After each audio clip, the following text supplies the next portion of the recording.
कोई न कोई इष्ट बना लीजिए।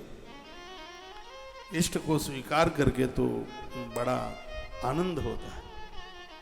तो वहीं आ जाइए, महापुरुषों की पंक्ति में बैठे रहोगे तो माया की मार से बचे रहोगे। माया क्या है, जो नहीं है वो भी होती सी नजर आ रही है। मेरा, ये मेरा, ये मेरा, यही माया है। बस यही हमें ईश्वर के दरवाजे तक नहीं जाने देती। एक महात्मा के पास पारस मणि थी, सुन लीजिए। एक महात्मा जी के पास बहुत लंबे समय के बाद, मुझे लगता है 20 साल के बाद ये कथा सुना रहा हूं, मुझे पूरा ध्यान है। मैंने 2003 या 4 में सुनाई होगी। उसके बाद में कभी ऐसा दिमाग में आया ही नहीं। मैंने क्या कौन कौन सी कथाएं इन वर्षों में सुनाई, तो कुछ कुछ तो मुझे उसके एग्जाम्पल ध्यान में भी हैं। उनमें से एक ये भी है। किसी महात्मा के पास पारस मणि थी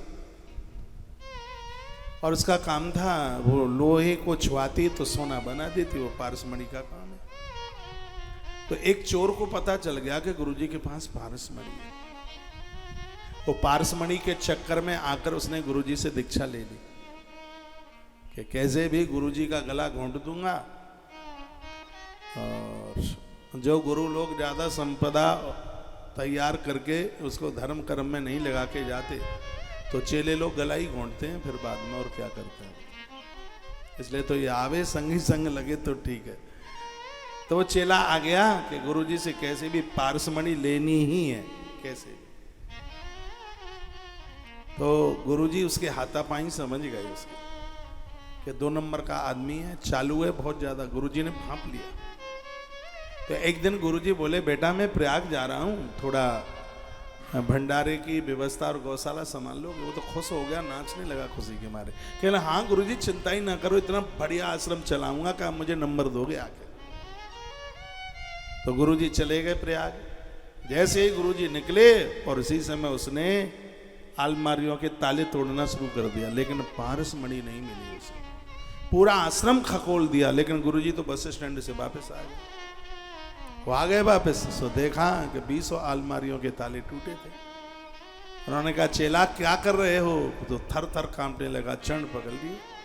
कहने लगा गुरुदेव मुझे क्षमा कर दो, मैं कोई दीक्षा वीक्षा के लिए नहीं, मैं तो पारस मणि की चोरी करने के लिए आया था, मुझे क्षमा कर। गुरुजी उसकी ईमानदारी पर खुश हो गए जब उसने स्पष्ट बोल दिया कि मैं तो सब चोरी के लिए सब कुछ मैंने किया। गुरुजी से करे ताले मैंने तोड़ दिए, लेकिन पारस मणि नहीं मिली। तो गुरुजी ने कहा वो सामने लोहे के डिब्बे में रखी तो है पारस मणि। अब वो चेला सोचने लगा कि पारस मणि लोहे के डिब्बे में, फिर भी लोहे का डिब्बा लोहे का, ये कैसे पारस मणि है? तो उसने ढक्कन खोला, कहा गुरुजी इसमें पारस मणि नहीं है, इसमें तो एक कपड़ा रखा हुआ है।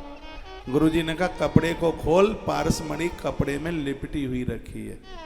जैसे ही कपड़े में से पारस मणि को निकाला, लोहे के डिब्बे से छुई, स्पर्श हुआ, लोहे का डिब्बा सोने का बन गया।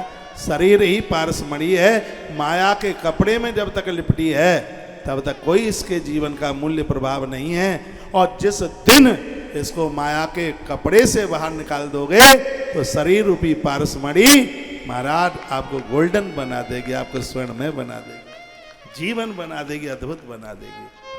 तो संत कौन है, महापुरुष कौन है? ये महापुरुष जो जिंदगी की पारस मणि माया रूपी कपड़े में लिपटी हुई रखी है। तो गुरुजी कहता है बेटा कपड़ा खोल, पारस मणि बाहर निकाल, यानी अपने आप को माया से बाहर लेके आ जा, फिर तो तू जिंदगी में सोना ही सोना है। जीवन में तू अद्भुत है, अनमोल।